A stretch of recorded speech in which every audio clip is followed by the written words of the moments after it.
ಆನೆ ಮತ್ತು ನಾಯಿಯ ಸ್ನೇಹ ಕಥೆ. ಒಂದು ಸುಂದರವಾದ ಕಾಡಿನಲ್ಲಿ ಒಂದು ದೊಡ್ಡ ಆನೆ ವಾಸಿಸುತ್ತಿತ್ತು. ಅದರ ಹೆಸರು ಗಜರಾಜ.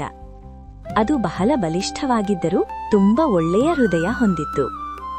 ಅದೇ ಕಾಡಿನ ಅಂಚಿನಲ್ಲಿ ಒಂದು ಸಣ್ಣ ಹಳ್ಳಿಯಲ್ಲಿ ಒಂದು ನಾಯಿ ವಾಸಿಸುತ್ತಿತ್ತು.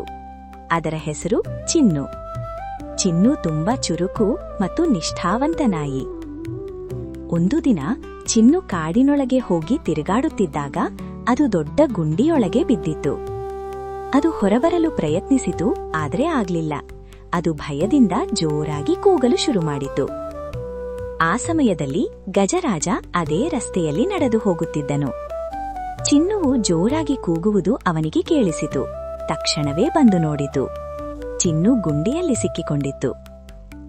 ಗಜರಾಜ ತನ್ನ ಉದ್ದವಾದ ಸೊಂಡಿಲನ್ನು ಬಳಸಿ ಚಿನ್ನುವನ್ನು ಎತ್ತಿ ಹೊರಗೆ ತಂದಿತ್ತು. ಚಿನ್ನು ತುಂಬಾ ಸಂತೋಷಪಟ್ಟಿತು. ಧನ್ಯವಾದಗಳು ಸ್ನೇಹಿತನೇ ಎಂದು ಹೇಳಿತು.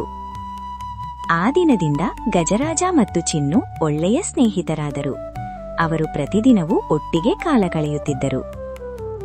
ಒಂದು ದಿನ ಗಜರಾಜ ಕಾಡಿನೊಳಗೆ ನಡೆಯುತ್ತಿದ್ದಾಗ ಅದು ಬೇಟೆಗಾರರು ಹಾಕಿದ ಬಲೆಗೆ ಸಿಕ್ಕಿತ್ತು. ಅದು ಹೊರಬರಲು ಬಹಳ ಪ್ರಯತ್ನಿಸಿತು, ಆದರೆ ಆಗ್ಲಿಲ್ಲ. ಅದು ಜೋರಾಗಿ ಕೂಗಿತು. ದೂರದಲ್ಲಿದ್ದ ಚಿನ್ನು ಆ ಶಬ್ದವನ್ನು ಕೇಳಿತು. ಅದು ತಕ್ಷಣವೇ ಓಡಿ ಬಂದು ನೋಡಿತು. ಚಿನ್ನು ತನ್ನ ಚಿಕ್ಕ ಹಲ್ಲುಗಳಿಂದ ಬಲೆಯನ್ನು ಕಡಿಯಲು ಶುರುಮಾಡಿತು. ತುಂಬಾ ಸಮಯದ ಪ್ರಯತ್ನದ ನಂತರ ಬಲೆ ಹರಿದು ಹೋಯಿತು. ಗಜರಾಜ ಮುಕ್ತವಾಯಿತು. ಗಜರಾಜ ತುಂಬಾ ಸಂತೋಷಪಟ್ಟಿತು. ನೀನು ಚಿಕ್ಕವನಾದರೂ ನಿನ್ನ ಸಹಾಯ ದೊಡ್ಡದು ಎಂದು ಹೇಳಿತು. ಇಬ್ಬರೂ ಪರಸ್ಪರ ಧನ್ಯವಾದ ಹೇಳಿಕೊಂಡು ತಮ್ಮ ಸ್ನೇಹವನ್ನು ಇನ್ನಷ್ಟು ಗಟ್ಟಿಗೊಳಿಸಿದರು. ಈ ಕಥೆಯ ನೀತಿ: ಸ್ನೇಹದಲ್ಲಿ ದೊಡ್ಡವರು ಚಿಕ್ಕವರು ಎನ್ನುವುದಿಲ್ಲ. ಸಹಾಯ ಮಾಡುವ ಮನಸ್ಸೇ ಮುಖ್ಯ.